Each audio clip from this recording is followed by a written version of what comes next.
Lot-lot. Pagkinawa, pingin ng kape, lot-lot. Salamat. Kape tayo, guys. Guys, alam niyo naman, guys. Boses ko na sa Tita Small. Ang kino talaga. Lot-lot, hindi ko kaya lot-lot ang lamig. Akin na lot-lot yung ano, lot-lot. Hindi ko naman lot-lot yung kasi ako guys, mag-ano muna tayo, guys. Dahil hindi kaya ng outfit. Sakit. Tsaka lot-lot, akin na yung beanie.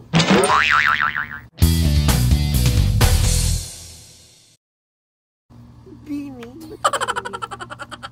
Ano na lang? O sige, bonnet. Saan yung bonnet? O, bonnet tayo. Guys, akin na yung ano ko. Ay, lot-lot. Akin na yung sapatos kong pangyelo. Ayan, pangyelo. Kailangan may ganitong pangyelo. Salamat, lot-lot. Sarado mo na yung pinto, lot-lot.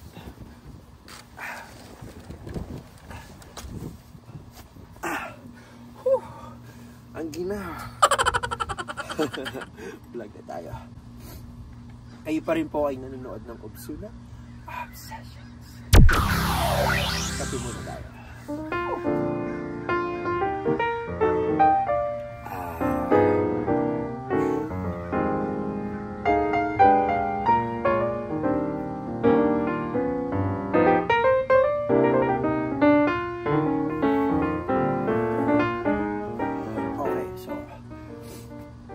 Kwentuhan tayo.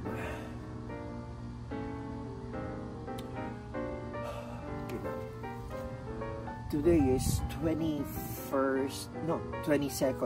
of January. And of course, walang pasok. Buti na lang nag-ano yung munisipyo namin na walang pasok. Gawa ng hindi kaya kapal ng yelo. So mamaya, iikot ko kayo dito. Iikot ko dito kung ano yung kalagayan dito ng lugar natin. But for the meantime, tapusin ko na ito coffee.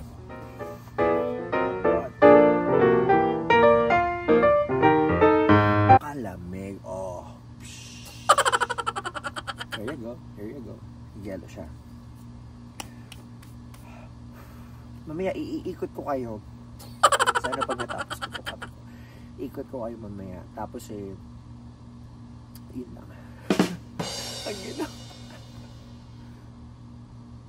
Tapusin ko lang itong kape ko. Tapos feeling ko hindi na ako sa bout.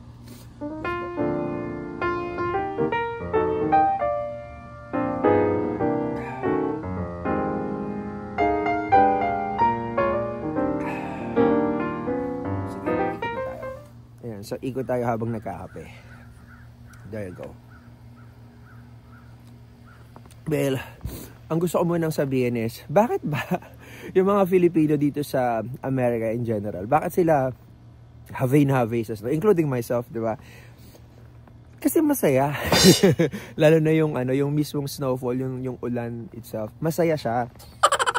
Ang hindi masaya yung ganito, yung wala ng ulan, yung okay na lahat, pero ang daming yelo. Yeah. So, lakad tayo. Ang explanation dyan, katulad sa amin dito, kung mapapansin dito sa North Carolina kasi, yung North Carolina kasi is hindi siya snow state. Ibig sabihin, majority sa North Carolina, hindi nag-i-snow. Kaya, ito isa sa mga taon na nag-snow. Kasi last year, hindi na ganito. Last 2 years, hindi na ganito. Well, nung 2022, nung January pa nag-snow, dumating kami February, diba? So, hindi namin na-experience yung snow. Isa to sa mga first day namin na maka-experience ng snow.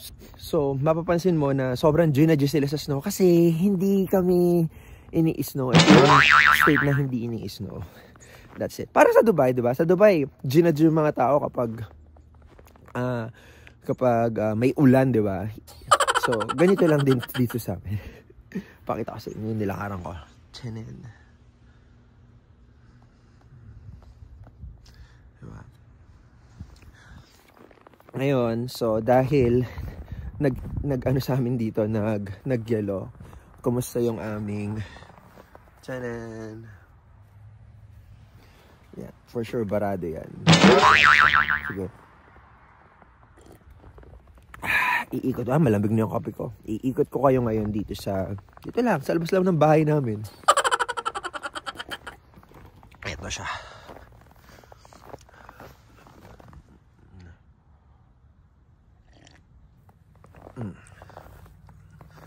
Kapal ng yelo.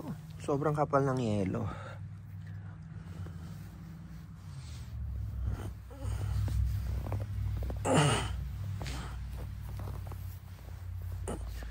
Diba? Here you go.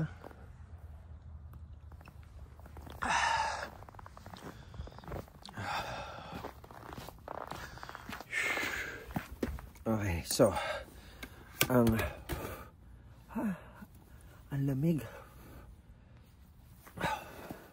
So, bago tayo maglakad, tsaka bago ko kayo ilakad pa doon further, ubusin ko muna yung kape ko.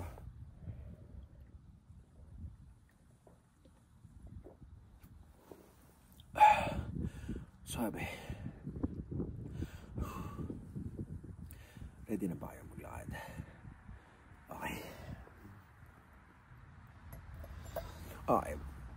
So first, walang pasok ngayon kasi dineclare ng county na walang pasok. Buti naman. Oo. Kagabi, siguro late na sa mga nasa 9-10 doon sila nag-announce na walang ang pasok. Ang maganda rito sa Amerika, kapag may mga ganitong natural inclement weather, agad-agad silang nagko-call ng walang pasok. Ito yung counterpart ng ano namin dito, yung baha sa Pilipinas. Ang ano nila, ang paandar nila, sige, ano tayo? Mag-vlog tayo.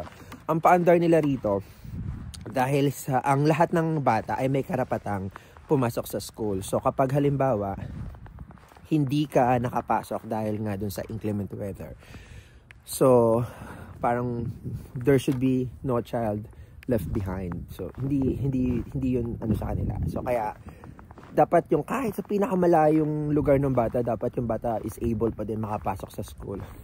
Dahil nga may ganitong weather, hindi sila makapasok, kaya nagko-call sila ng walang pasok. So yun, maganda naman yun.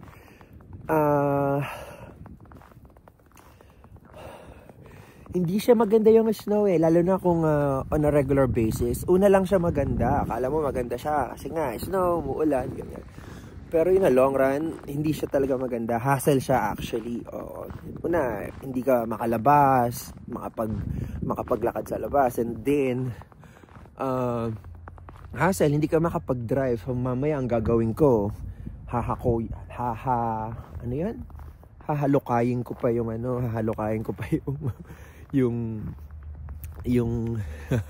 yung driveway kasi nga wala hindi mahirap yun mabarahan.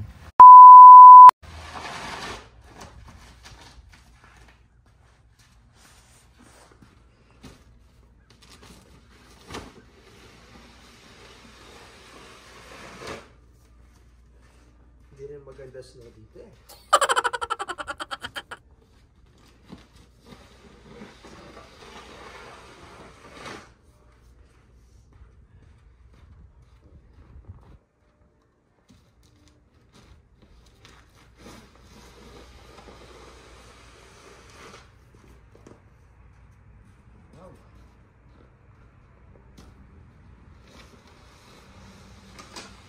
Okay, so merong special technology kung gusto mo mag-drive. Meron kang ikakabit doon ng mga stud sa gulong mo in order for you to drive around the city na may yellow. Pero again, that will cost money. Tapos that will cost service, or hindi ko alam kung DIY ba siya, kinakabit lang. Pero again, hassle siya, di ba? And of course, that's not safe. What else?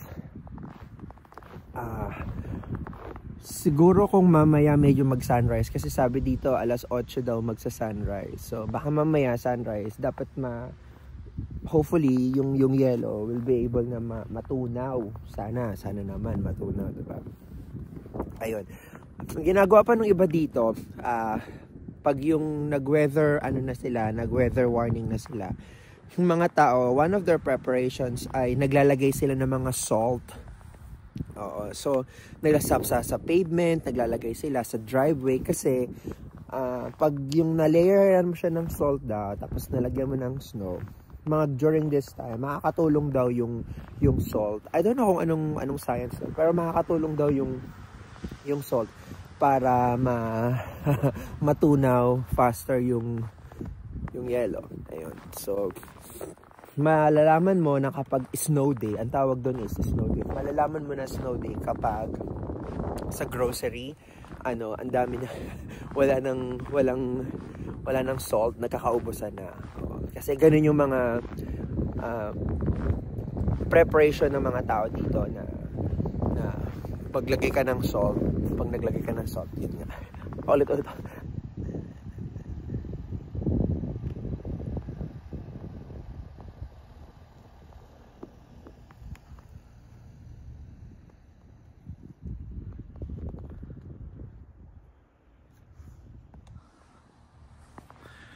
Yeah.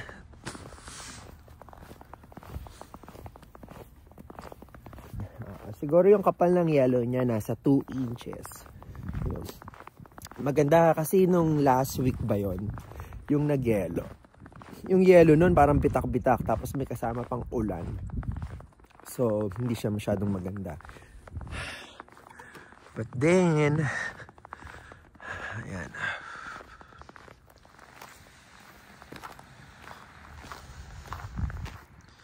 Look at that. Ay, madulas. Okay. Yan ang hindi okay. Ayan, see. Look at the cars. At yung sinasabi ko hindi okay, na matigas na siya. Hindi na siya safe. Ayan.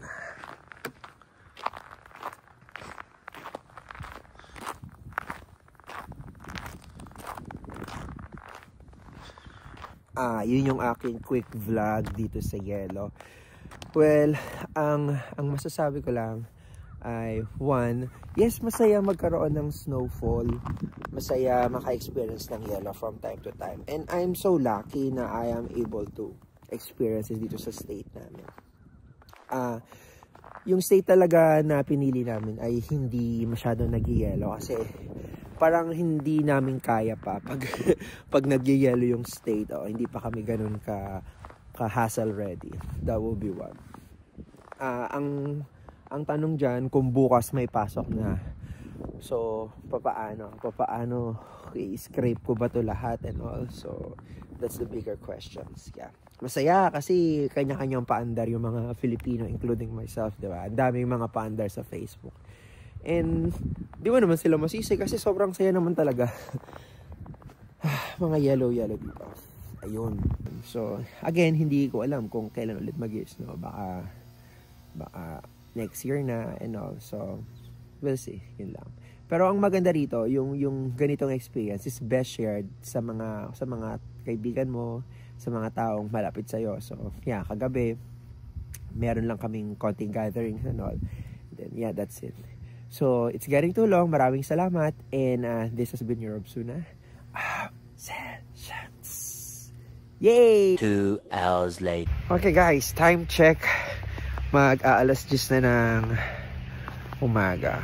So, parang after 2 hours, ganito na yung itsura. Well, ganun pa din. Hindi pa naman siya natutunaw. Umaraw lang. Tapos, maan pa rin yung paligid. Maputi pa din. Maginaw, -7 yung temperature. Pero, laban pa din.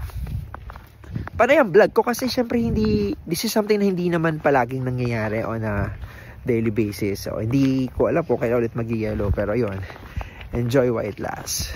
Yan lang.